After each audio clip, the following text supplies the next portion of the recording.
দূরে রাখতে হবে বলতে গেলে এমন না যে তুমি তাদের সাথে সম্পর্কই বিচ্ছেদ করে দেবে, তা না।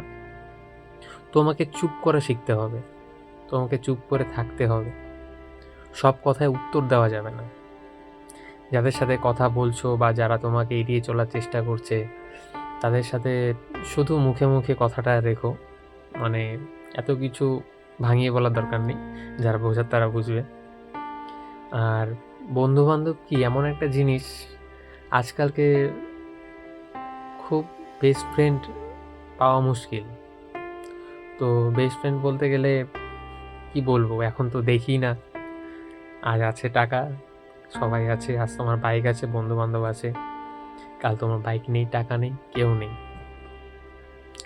পরিবার বলতে, ভালোবাসা বলতে, আপনজন বলতে শুধু পরিবারের লোকই আপনজন, তাছাড়া কেউ আপনজন না। তুমি যেখানে কাজ করছো, তার যদি ভালো লাগে তুমি ভালো, তার যদি ভালো না লাগে তুমি খারাপ। তার যদি স্বার্থে তুমি আছো, তার যদি স্বার্থ ঠিক মতন পূরণ হয় তাহলেই তুমি তার সাথে আছো, নয়তো নেই। দুনিয়াটা এইভাবেই চলছে। তো একটা কথা বলবো কি, নিজেকে কারো কাছে কখনো প্রমাণ করতে যেও না নিজে কেমন। কারণ তুমি কি সেটা তোমার ভগবান জানে, সেটা তোমার ভগবান জানে তুমি কি। আজ তুমি যদি কিছু ভুল করো, যদি তুমি কিছু ভুল করে থাকো, সেটার বিচার করবে তোমার ভগবান, তুমি কিন্তু না। আর যদি দেখছো যে তোমার সাথে কোনো একটা অন্যায় হচ্ছে বা কোনো একটা অত্যাচার হচ্ছে বা কোনো একটা ভুল বোঝাবুঝি হচ্ছে, সেটা দেখার দায়িত্ব একমাত্র ভগবানের।